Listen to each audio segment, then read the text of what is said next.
Chapter 1. A New Life. No, it isn't true. It can't be true. Matt Johnson woke up. It was that nightmare again. The same nightmare every night for 6 weeks. It was so real. His parents are in the car. They're happy. They're laughing and talking about the summer holidays. 2 weeks in Florida. Disney World, Cape Canaveral, the ocean to swim in. A 12-year-old kid's dream. Suddenly, the car is out of control. Matt's dad is a good driver, but he can't stop the car. It's going too fast. It's too late. There's a tree! A terrible sound of metal breaking. Now there's silence. The car is upside down. Only a wheel is moving. It turns and turns and turns. Matt put his head in his hands and cried, like he did every night. It can't be true. But it was true.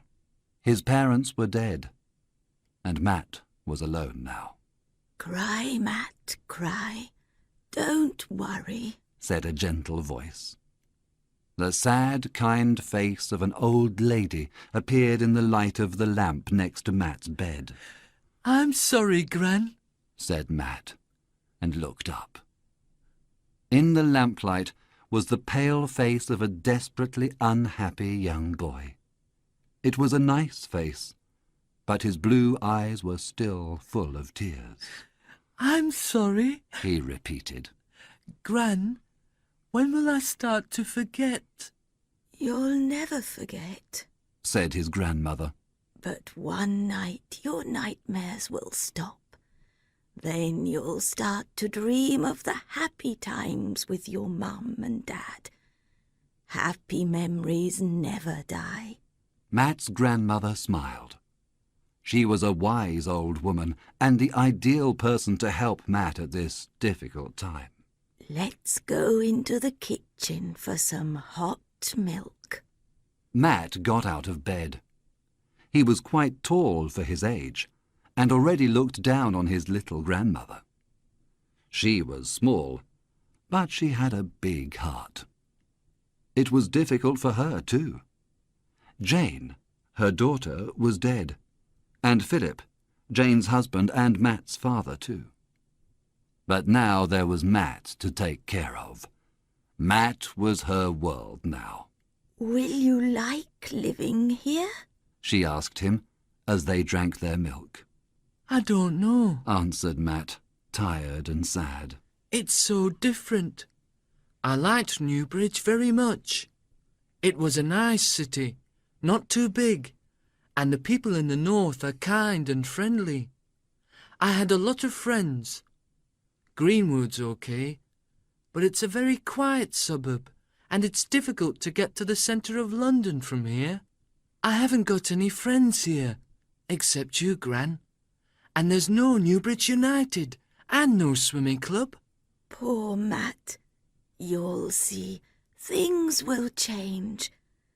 There are a lot of football teams in London. There's a swimming pool near here. And of course you'll make friends. You'll see. But now, Matt, it's time to go back to bed. Tomorrow's a big day. Your first day at your new school."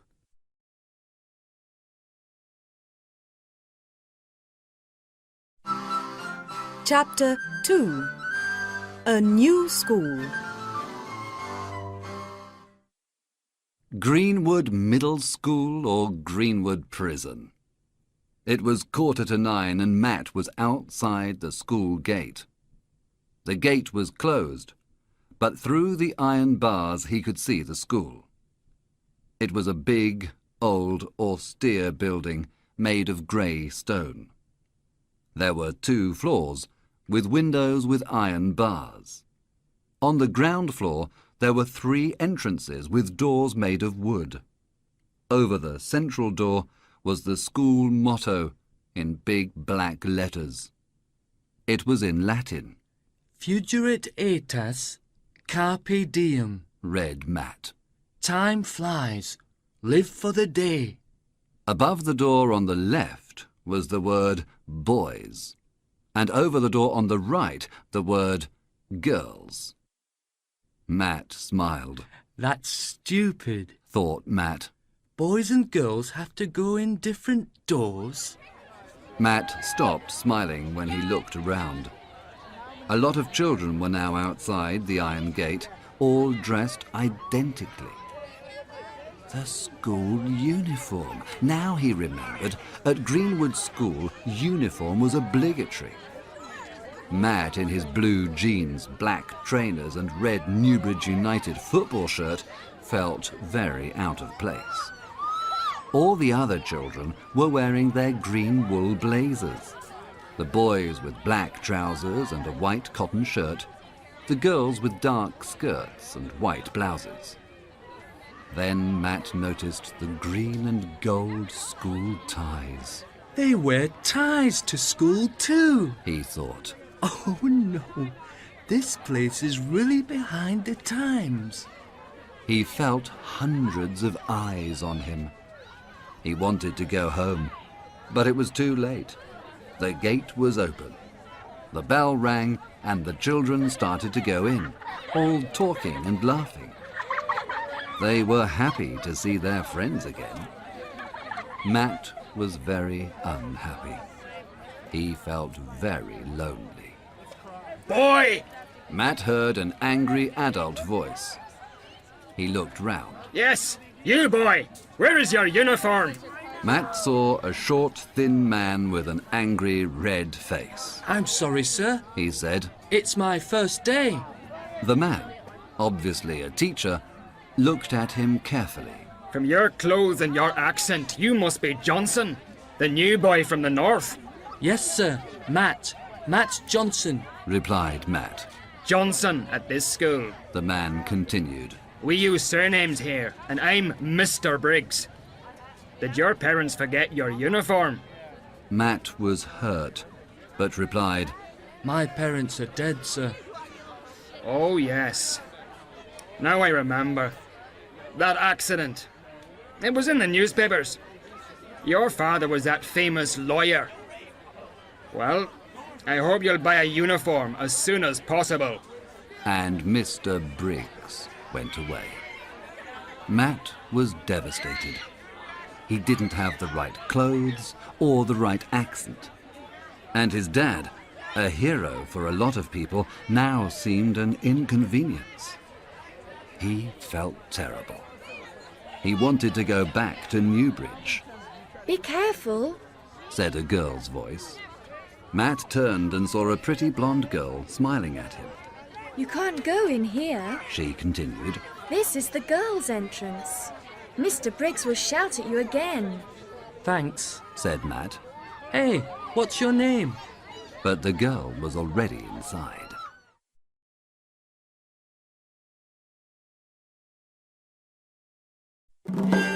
Chapter 3 A Bully. After a disastrous first day at school, Matt was very unhappy. What's the problem? Asked his gran. Nobody talked to me. The teachers were horrible and the lessons were boring. He answered. I'm going to watch TV. His gran smiled kindly and said, Things will change, Matt. That night Matt didn't have his nightmare. He dreamt of the blonde girl. She was the only reason to go back to school. The next day, Matt went by bike to school.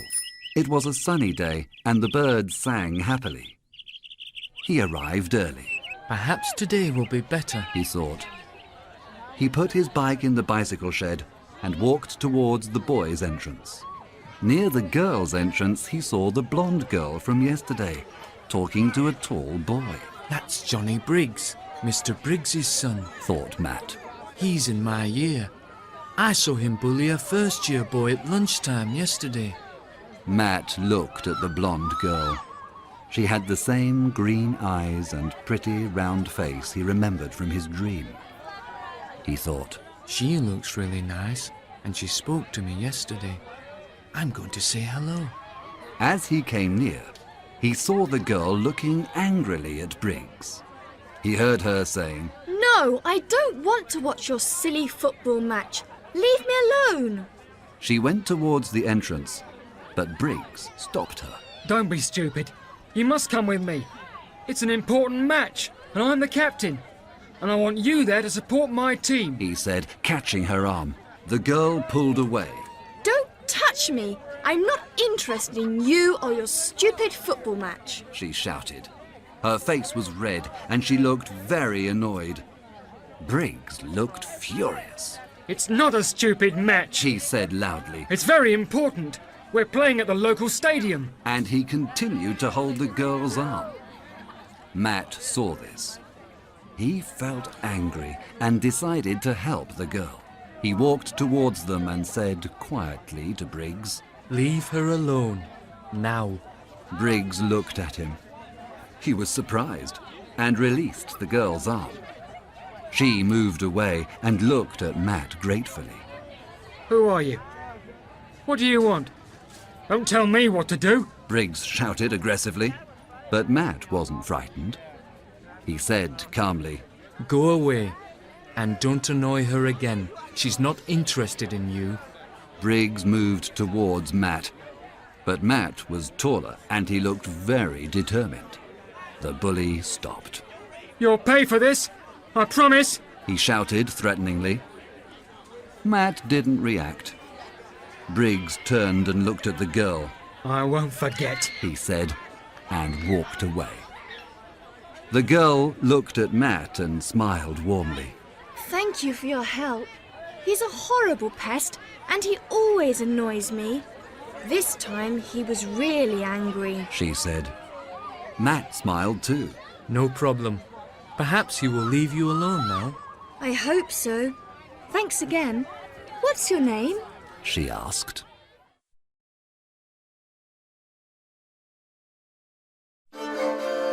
Chapter 4. A New Friend. My name's Matt. Matt Johnson. You spoke to me yesterday. He said. Yes, I remember. My name's Linda Chapman. So you're new here? She asked. Yes. Yesterday was my first day at this school. He replied. I like your accent. Where are you from? Asked Linda. I'm from Newbridge, Said Matt. but now I live here. When did you arrive? Linda asked. Well, about a month ago, during the summer holidays. I see. Said Linda. Why did your family decide to move to London? It must be nice to live in the north of England. Matt looked embarrassed. Well, I live with my gran now, because my parents died in an accident 6 weeks ago. Gran is my only relative. I haven't got any brothers or sisters. Linda looked sympathetic.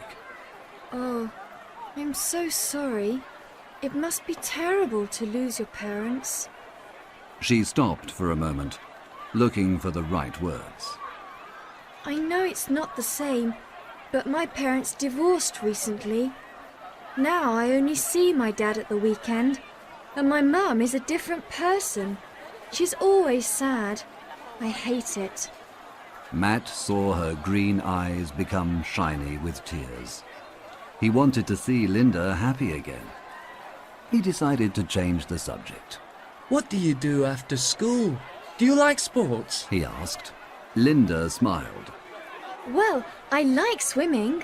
Do you? Me too. I love it. And I like football too. Oh, you don't, do you? I heard you say that to Briggs. Oh, Said Linda. I like football if Briggs isn't there. They laughed. Time seemed to stop while they chatted happily about their interests, My favourite hobby is playing on the computer. said Linda. I love surfing on internet. I spend hours sending emails to my pen pals in France and Italy. and I like looking for interesting information for my school projects. That's great. said Matt. I like computers too, but I haven't got one. Well, Said Linda. you can come to my house one day to use my computer if you want. Thanks, Linda, that's great. Replied Matt. He looked at Linda, suddenly feeling shy. Linda looked at her watch. Oh, it's nearly 9 o'clock. Our lesson starts soon. She said. OK, let's go. Said Matt. Boys' entrance, don't forget. Laughed Linda. Oh, Matt, where do you live? I live in Boswell Street. Said Matt. That's near my house. I live in Simpson Road. We could walk home together after school if you want. Linda suggested. Matt smiled. He wasn't embarrassed now. It was impossible to be embarrassed with Linda. He decided to leave his bike at school until tomorrow. See you here at 4 o'clock. He said. Linda smiled. I usually go to the newsagent's for a bar of chocolate after school. I love chocolate. She said. I prefer fish and chips. Laughed Matt. Linda laughed too and said goodbye. Matt watched her go into school. He felt very happy. Now I've got a friend, he thought.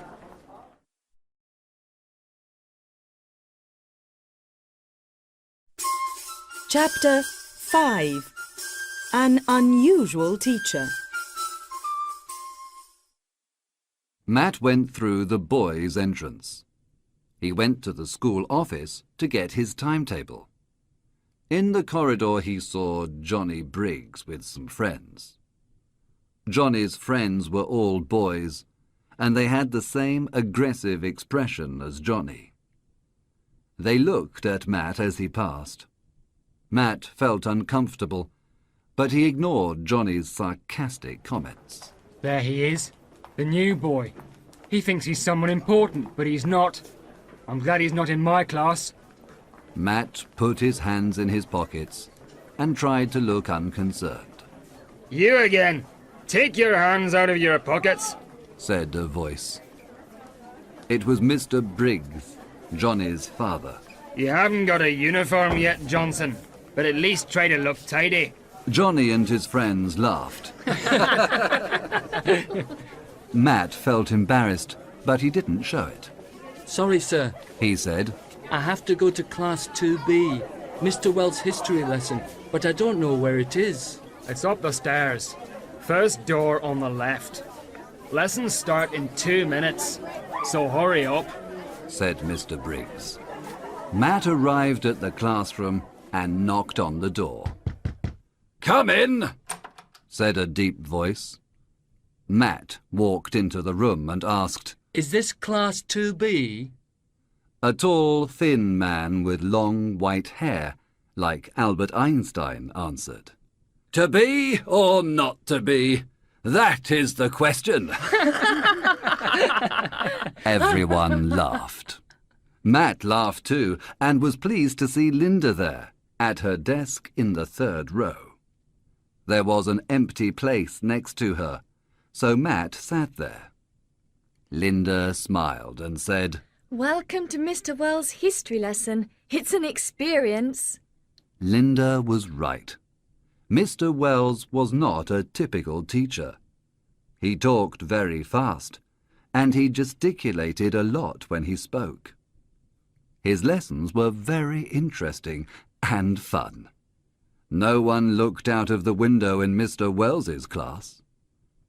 That day they studied medieval history and the feudal system. Matt was fascinated by the descriptions of life in the Middle Ages. Mr. Wells introduced the class project, a study of medieval castles. I want everybody to prepare for our visit to Duxbury Castle next month, said Mr. Wells. It's a perfect example of a medieval castle. You can look for information on medieval castles in general or Duxbury Castle in particular. If anyone has a computer, they can use internet to find a lot of information. Tomorrow I'll show you how on my portable computer. Matt, I've got an idea, said Linda. You can come to my house on Saturday. We can surf the internet and find material for the project. Great idea, replied Matt enthusiastically. On Saturday, Matt went to Linda's house. They found lots of interesting information on the internet for their project. Linda's mum was very friendly. She made a delicious lunch, a main course of fish and chips, and chocolate cake for dessert.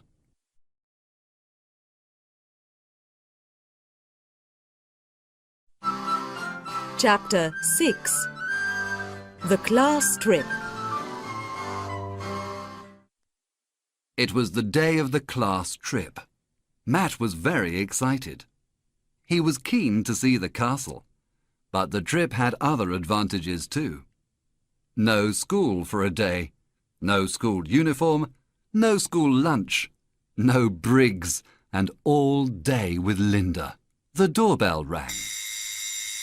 Matt, Linda's here. Coming, Gran, said Matt, putting on his denim jacket over a red sweatshirt and jeans. He went downstairs. Hi, Matt. Linda was wearing a blue tracksuit and trainers. Have you got your packed lunch? She asked. Here it is, Matt. Said his gran, giving him a plastic box. Cheese sandwiches, crisps, an apple and a chocolate biscuit. Buy something to drink at the castle. She gave him £1. Thanks, Gran. Have a lovely day, you two. His gran smiled. Thanks, Mrs. Francis. Said Linda. Matt, She continued. you can put your lunchbox in my rucksack. Thanks. OK, let's go. We mustn't miss the bus. Duxbury Castle was an hour from Greenwood. The hour passed quickly. Talking, listening to the radio, and watching the London suburbs become beautiful open countryside. The trees were a splendid mix of green, red and brown under a golden sun. A perfect English autumn day. Look, Cried Linda, pointing out of the window. the castle. We're here. It's great. Said Matt. I expected a total ruin. No, Johnson. It's the best example of a 12th century castle in England. It was Mr. Wells. Listen, everybody. This is Duxbury Castle. It's an English heritage property, and there is a guided tour of 1 hour. You are divided into 2 groups. Surnames from A to J must go first at 11 o'clock. The second group, surnames K to Z, do the tour at midday. You must meet at the entrance 5 minutes before your tour starts. Now it's 10 o'clock, and you are free to look around the castle. Remember your project work, and think of intelligent questions for the guide. Also remember that you are responsible for Greenwood School's reputation. You must be good. Enjoy your visit, That was lucky. said Matt. We're in the same group. I know. Come on, let's look around. They went into the castle, Mr. Wells was right. said Matt. It is in good condition. Yes, if you close your eyes, you feel you're in the Middle Ages. I can imagine the castle full of brave knights and beautiful ladies. Said Linda dreamily. Matt smiled. You read too many fairy tales. Oh, Matt, I can dream, can't I? Come on, it's time for our tour. They started to run towards the entrance. Matt! Linda! I know you're enthusiastic, but you mustn't run. It was Mr. Wells again. Sorry! They said together. I'll see you later. He smiled. Matt noticed that he had his portable computer in its case. Matt, Said Linda. did you hear? He called us with our first names. Yes, that's strange. And why has he got his computer? Who knows? Laughed Linda. I'm more interested in the mysteries of Duxbury Castle than the mysteries of Mr. Wells.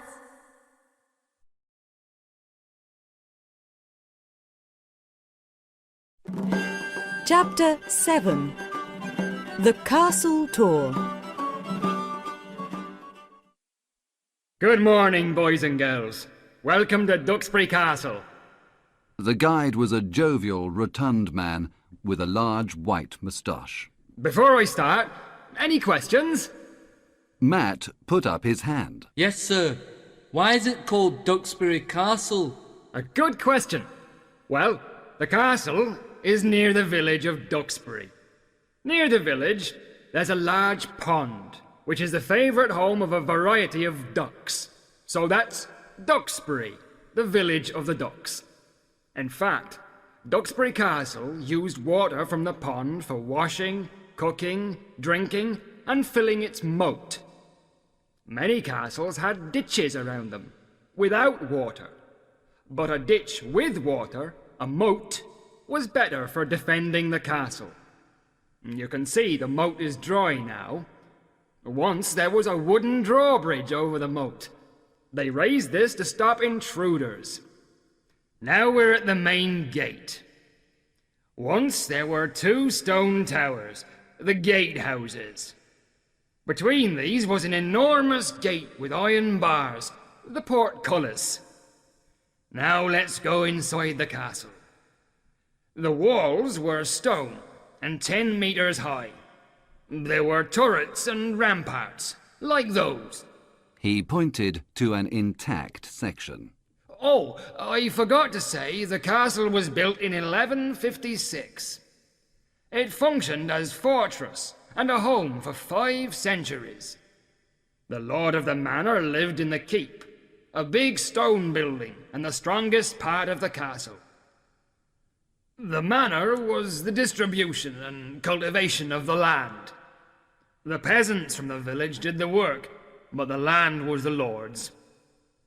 The open space inside the castle was the bailey, with a well and stables. Now, any other questions? Stubbs, the class joker, put up his hand. Where are the toilets? The guide laughed. In the keep, there were small rooms over the moat with a hole in the floor. But if you need to go, they're near the drinks kiosk. Matt and Linda both had questions, but Mr. Wells appeared behind them. Listen, he said urgently. I'm accompanying the other group. Can you take care of my computer? He gave it to Matt before they could answer. He was very nervous. Thanks, kids. See you later. He's strange, said Matt. Very strange today. Answered Linda. Anyway, the tour's finished. Let's go to the kiosk. You can buy a drink and I'll buy some chocolate. Linda went towards the kiosk, but Matt was transfixed. A strange noise came from the computer case, an insistent beep. He ran after Linda. I bought you a Coke and some chocolate. She stopped when she saw Matt's face. Listen, He said, it's getting louder. Open it. said Linda excitedly. Here, behind the kiosk. Nobody can see us. Matt opened the case and the beep stopped. An alarm? He asked. No, Matt. Look at the screen. There was the image of an hourglass rotating quickly, and the words, "Press Enter to continue," flashed blue and red. And now? Said Matt. Linda pressed the Enter button. Nothing. A Mr. Wells joke, they thought, before an intense white light exploded from the computer, and they disappeared.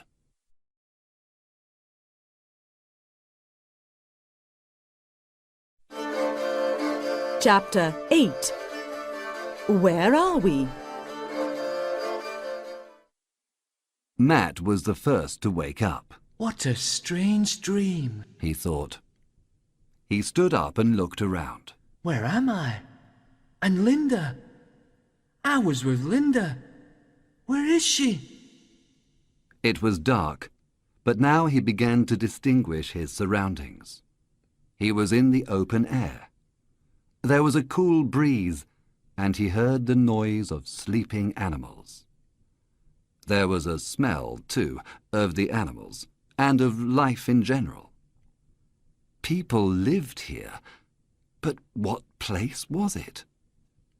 There were stars in the sky above, but he was surrounded by walls of stone. The castle! Of course! Now I remember. But there's something strange about it. It's night. And where's Linda? Matt? Is that you? Came a whisper from the dark, and Linda appeared in the moonlight.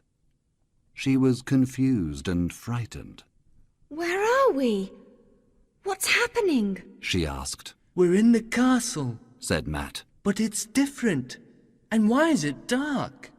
I don't know. Stammered Linda. Matt, I'm scared. Suddenly a voice broke the silence of the night. Who goes there? It's a guard. He's got a sword. Whispered Linda, and instinctively they started running away from the voice. A torch! A torch! Wake up, intruders! The voice shouted, and immediately the castle was full of flaming torches, making grotesque shadows on the walls.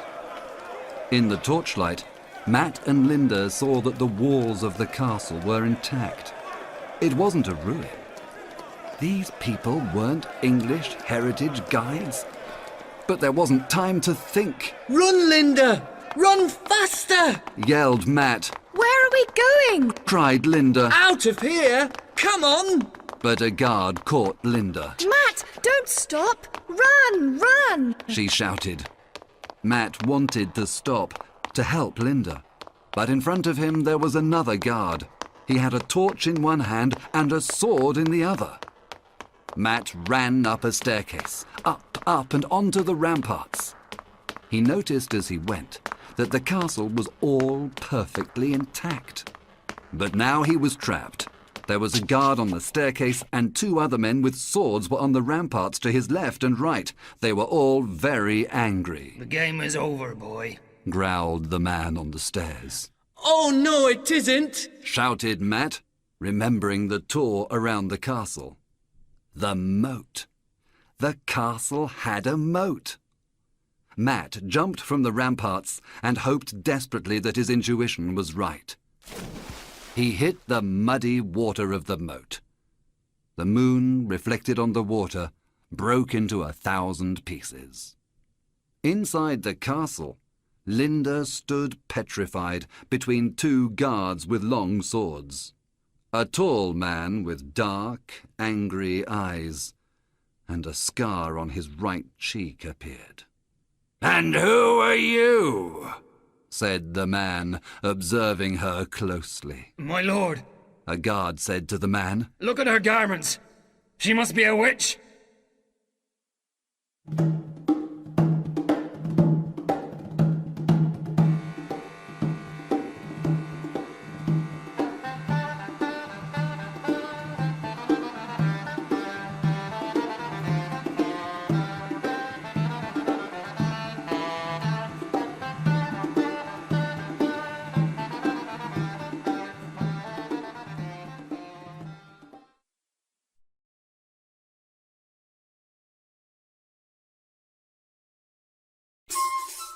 Chapter 9.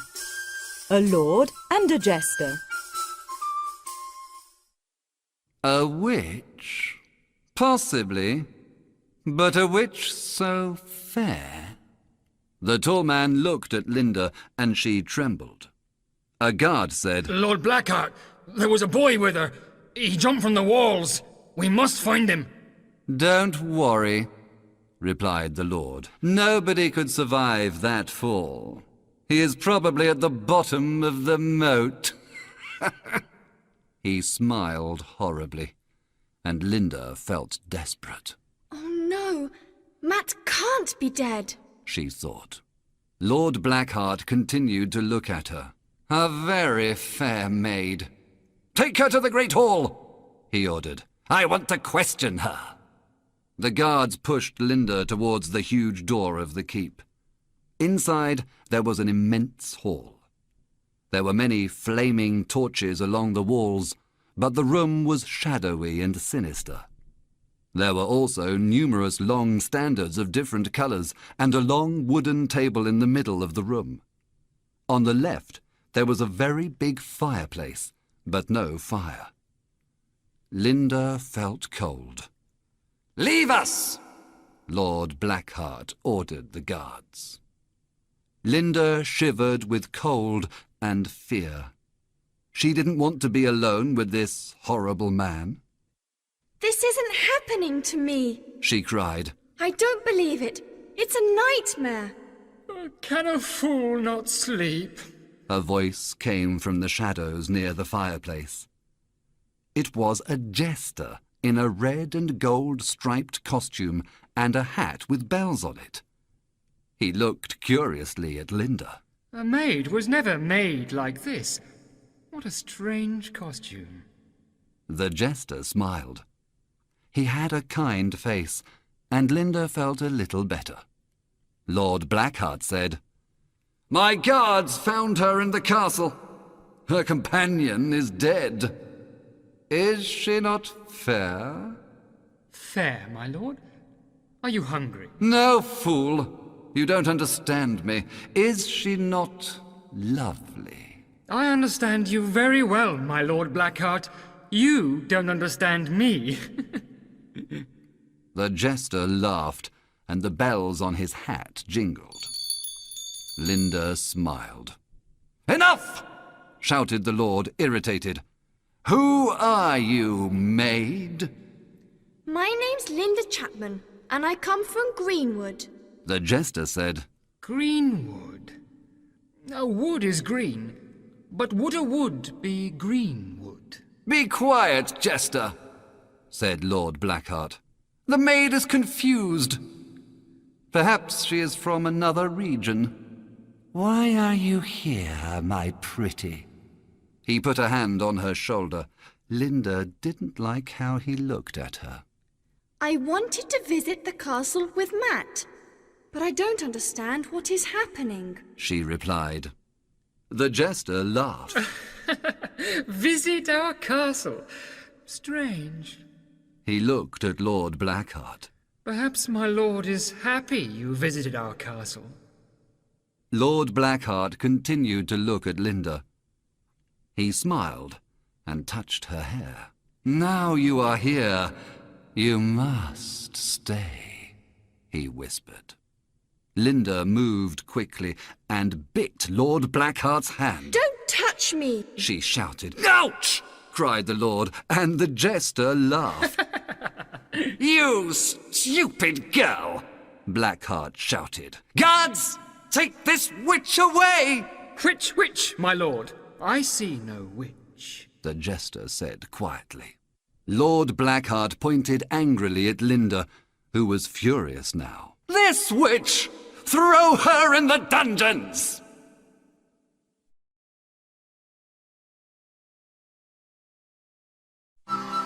Chapter 10. In the Forest. The forest near the castle was quiet. Under the huge moon, nothing moved. The forest animals slept. Suddenly there was a noise, something running. A fox? The animals woke up. The noise was loud. A hungry wolf? The animals were agitated. They wanted to hide. Too late. A figure came out into the moonlight. It was a boy. He stopped running, exhausted. The animals were happy. There was no danger. But there was a terrible smell. The boy also noticed the smell. Yuck! Now I remember. The castle toilets were over the moat. It was Matt. He wasn't dead, but he was very dirty and very smelly. The smell confirmed it wasn't a dream. He and Linda were in the Middle Ages. Linda, Matt thought, worried. I hope she's okay, but I can't do anything now. Tomorrow I'll go to the castle and try to explain. Explain what? That we come from the future? The computer! Matt remembered the strange white light from the computer. Mr. Wells' computer. That's why he was so nervous. This was his idea. Matt was very angry with Mr. Wells, but now the computer was more important. We need it if we want to return to the future. It must be in the castle. I have to help Linda and then find the computer. Matt stood up with determination, but he felt tired. I'll sleep until morning, then I'll go to the castle. He looked around for a place to sleep, but suddenly he had a strange sensation. He felt someone watching him. Who's there? He asked nervously. No one answered. I know someone is there. He said, angry now. A small deer appeared through the trees. It looked curiously at Matt. It was you. Matt whispered, smiling. Then something flew by his ear. An arrow hit a tree near the deer, and the animal ran away. Matt turned, and in the darkness saw the figure of a boy. Hey, you! He shouted, but the figure started to run. Matt ran faster, and he caught the boy. The boy was terrified and stammered, Don't kill me. I'm sorry. We're starving. I don't want to kill you, said Matt. Are you from the castle? Asked the boy. He was a little older than Matt. No, Matt thought for a moment. I'm a pilgrim from the north.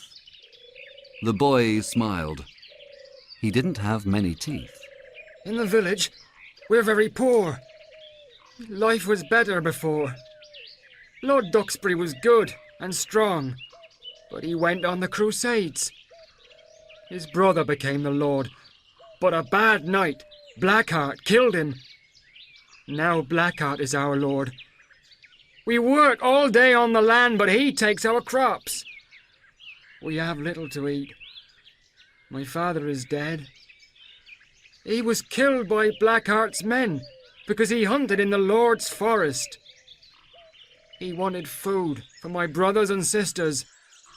I'm the oldest, so now I hunt at night. He was very thin and had simple, dirty clothes. Matt was sorry for him. But then he looked at his clothes. They were covered in mud, or worse. Pilgrim, Smiled the boy. you can come to my home for the night. Are you hungry? I'm sorry I didn't catch the deer. Thanks. You're very kind. Said Matt. And Pilgrim, Continued the boy. tomorrow you can have a bath in the pond. You smell.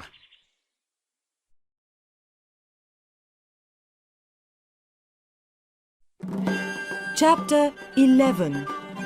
A Medieval Village. What's your name? Matt asked the boy. He laughed. What is my name, Pilgrim? They were out of the forest. This is where we work. There was a big open field divided into strips. Every strip was for a different crop. Do you have any animals? Matt asked. Yes, some sheep, pigs and a cow. At night they stay in our cottage. Matt was surprised. But they don't smell like you, Pilgrim. They crossed the field and came to the village. There was one street of dry mud with a dozen cottages. The cottages were made of wood and had a thatched roof. This is my cottage. Whispered Wat. Shh, the children are sleeping. What? A girl whispered from the darkness. The voice came from the cottage opposite. Anne, why aren't you in bed? Asked Wat. I was worried. Did you catch anything? Asked the girl. Only a smelly pilgrim. The girl laughed and said good night. Night. That's Anne. Said Wat. She will be my wife. Are you married? No. Smiled Matt. He remembered that medieval people married very young. He felt admiration for this boy with the responsibilities of a man. In the cottage it was very dark. But Matt saw there was one long room, divided into two parts. From the other part came the noise and smell of the animals. The air was humid, and smoke from the fire irritated his eyes. Here's some pottage, said Watt. He offered Matt a wooden bowl of soup. No spoon. I have to drink it. Matt thought, and drank the tepid mix of vegetables and cereal. He felt better, but he didn't like taking the family's food. I'm fine, he said when Watt offered more. Then drink some ale. My mother makes it. Matt drank some beer from a flask. Now, to bed, said Watt, and got into bed, still dressed. Matt couldn't see much, but moved towards the bed. He started to take off his dirty clothes, but Watt whispered, Tomorrow you can wash. Now sleep. Matt got into the bed, but his legs were too long. He remembered that medieval people were quite short. He also saw that Watt wasn't horizontal in the bed, but sat, his back on the pillows. Oh, yes, he thought, remembering Mr. Wells's lesson. They were frightened of death. The bed wasn't very comfortable. The mattress was full of straw, and the blanket was rough wool. Something ran over Matt's foot. What was that? Probably a rat. Watt replied. Matt quickly pulled up his legs. Good night, said Watt. Matt was very tired and slept immediately. Strange dreams filled the night. Angry guards, Mr. Wells, rats, computers, and Linda. Then suddenly there was a loud man's voice, people shouting, A witch! A witch! A witch! Wake up, Pilgrim! Someone said, pulling Matt's arm. He slowly opened his eyes. It was morning, and there was great commotion. Matt was astonished to see a lot of children in the bed. He counted 8. They all repeated the same words. A witch! A witch! There's a witch! A witch! What's happening? Matt asked Watt. A knight came to the village. He said there's a witch in the castle. Linda, Matt thought. what will happen to her? He asked. An ordeal. This morning in the pond. Few people survive.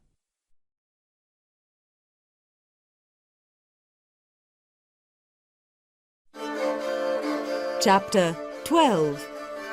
At the Pond. Linda opened her eyes slowly. It was morning, and there was a pale light in the room. It's time for school. She thought. Then she saw the slimy stone walls and the tiny window, and she remembered. She wasn't at home in Greenwood. She was in the dungeons of Duxbury Castle, on a straw mattress on the floor. She felt very cold and lonely. Someone knocked at the door. Linda stood up and pulled some straw out of her hair. The door opened. It was the jester. He gave her some bread and a bowl of milk. Linda thanked him and ate hungrily. Do you understand why you are here?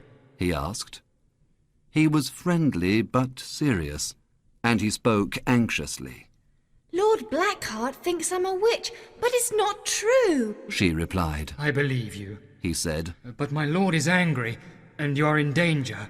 Today, he will take you to the village pond for a public ducking. A ducking? Linda was shocked. She remembered ducking from her history lessons. They put people under water for a long time to test their innocence. They often died. But he can't do that to me. I didn't do anything wrong. She cried desperately. The jester looked at Linda sadly. I'm sorry, my poor, strange maid. I can't help you now. Good luck. A guard appeared. Are you ready, witch? The cart is outside, he said. He pushed her up the stairs and into the bailey. Linda saw the cart and horse ready to take her to the village pond. Blackheart was beside the cart. Linda saw his dark, cruel face. He smiled horribly. Now she wasn't frightened, but very angry. The cart moved slowly towards the village. Some peasants walked beside it. One shouted to the cart driver, "Is this the witch? She's very young." So perhaps she will survive.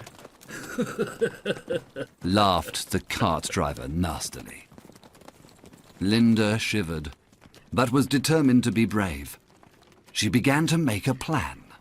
I'm a good swimmer. I can try to escape under the water. She thought. Now the cart was in the village street, and Linda saw the poor cottages and the dirty little children with no shoes. I must appear very strange in my tracksuit and trainers. She thought.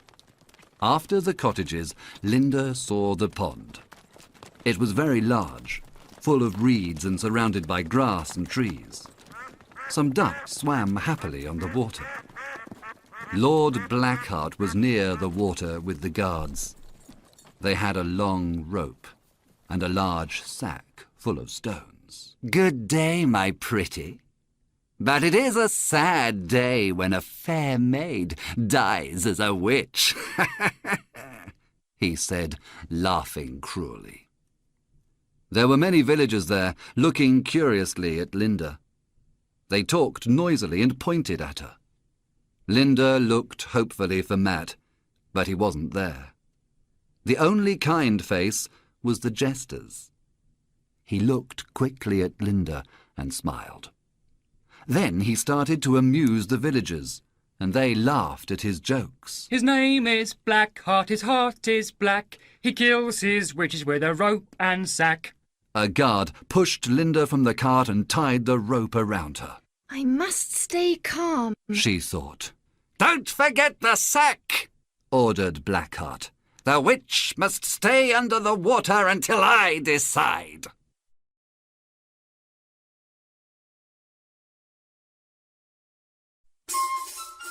Chapter 13.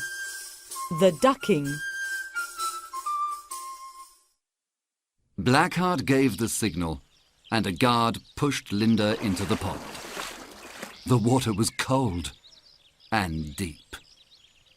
Linda desperately tried to swim, but the sack of stones pulled her under. Stay calm. She thought, remembering her swimming lessons. I've got enough air for a minute or two. I must take off the rope. Linda pulled hard, but the rope was tied very well. Above the water, Lord Blackheart watched. Bubbles came to the surface. The guards looked at him, but he didn't give any orders.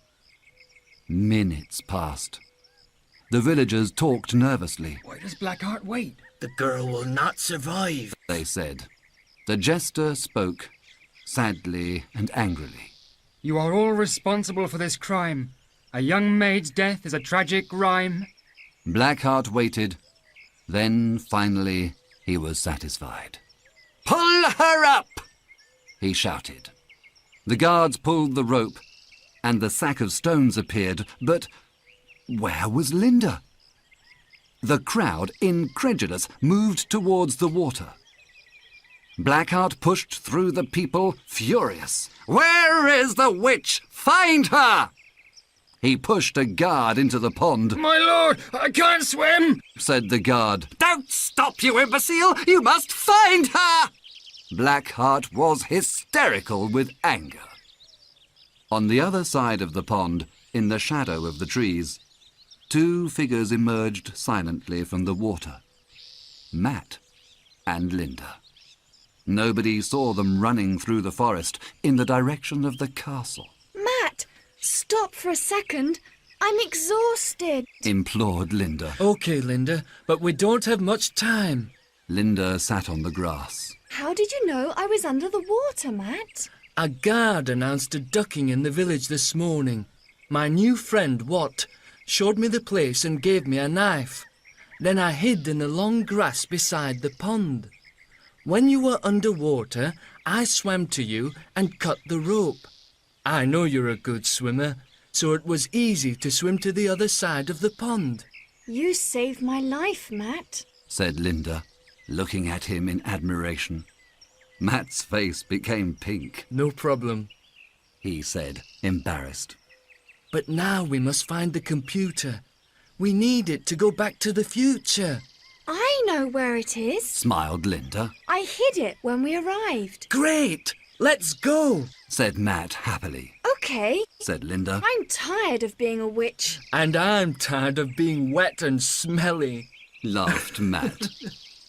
At the pond, Blackheart's face was red with anger. Who is responsible for this? He yelled, looking at the villagers. Perhaps she was a real witch, Said a voice from the crowd. so she disappeared. Silence, ignorant fools! Shouted Blackheart. He pointed his sword at the villagers. Enough! Cried Wat. You are the fool! He picked up some mud and threw it at the Lord. It hit him directly in the face. First, there was silence. The villagers were shocked. Then everybody began to laugh.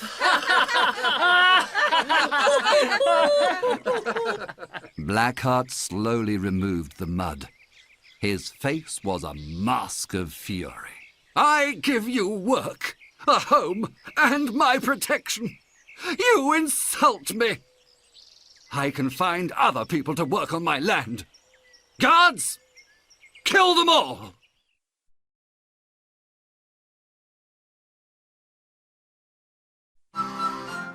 Chapter 14. A Welcome Return. Stop! Ordered a strong, brave voice. Blackheart's knights immediately stopped their attack. The voice came from the village. Everybody looked in that direction. A group of men appeared. One man was on a horse. He had a chainmail coat, an iron helmet, and iron leggings. Under the helmet was a good, strong face. Stop, I say!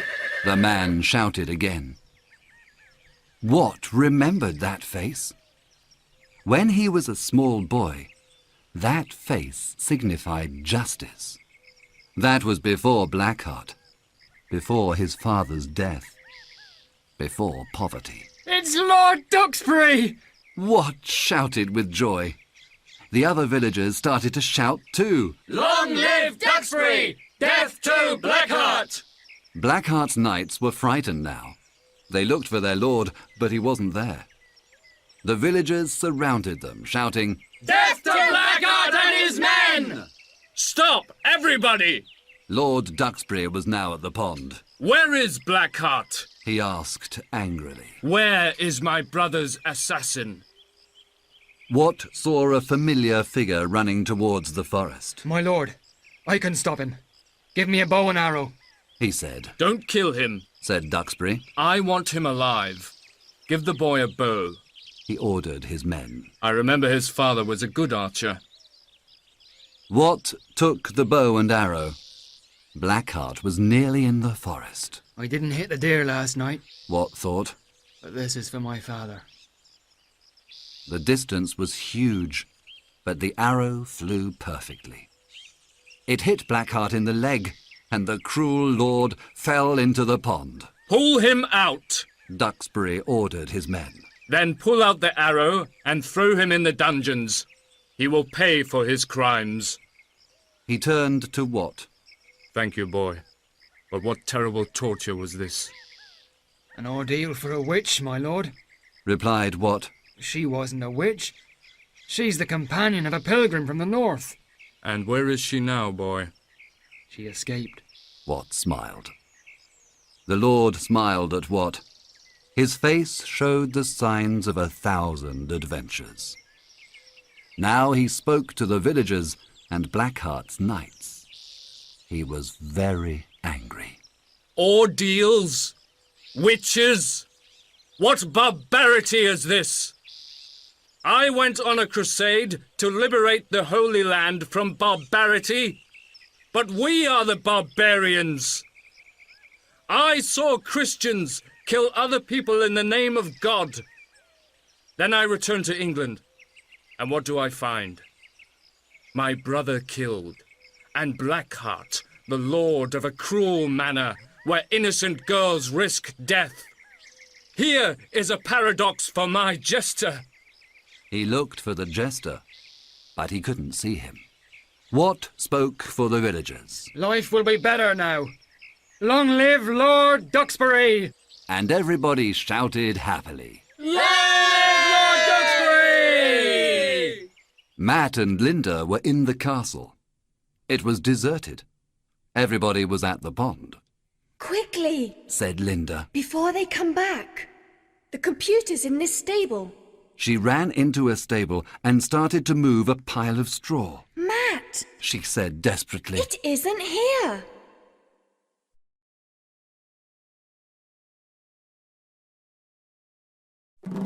Chapter 15. Back in Time. It isn't there because it's here. Said a voice Linda recognized. The jester was outside the stable, and he had the computer. Who's this? Asked Matt. A friend. Replied Linda. The jester smiled. All the world knows I'm only a fool, but only a fool knows all the world. I observe and understand many things. What do you mean? Said Linda. I know you are strangers in this place. Your secret must be in this special box. The jester replied. But the stable was not a good place for it. It's very important for us. Said Matt anxiously. Will you give it to us? Of course! Laughed the jester. What favour can a friend do, if not give all his help to you? This is yours.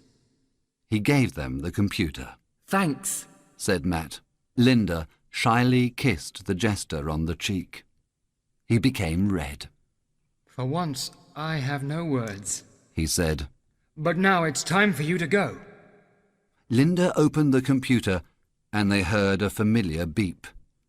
But the screen was empty. What do we do now? Said Matt. Quickly! Insisted the jester. I hear people. You must escape now.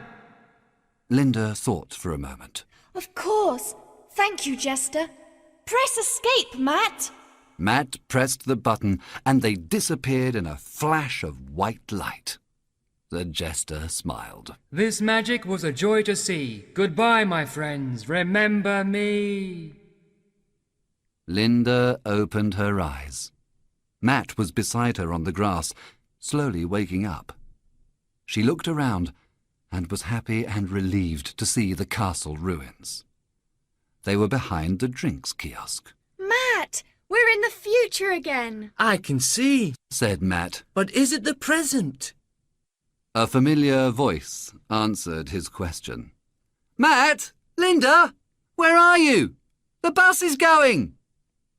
It was Stubbs. Here we are! The two friends appeared from behind the kiosk. Stubbs looked at them incredulous. Where were you? And why are you so dirty? Matt and Linda looked at each other. Their clothes were still a little wet and muddy. They laughed. Matt, you smell terrible, continued Stubbs.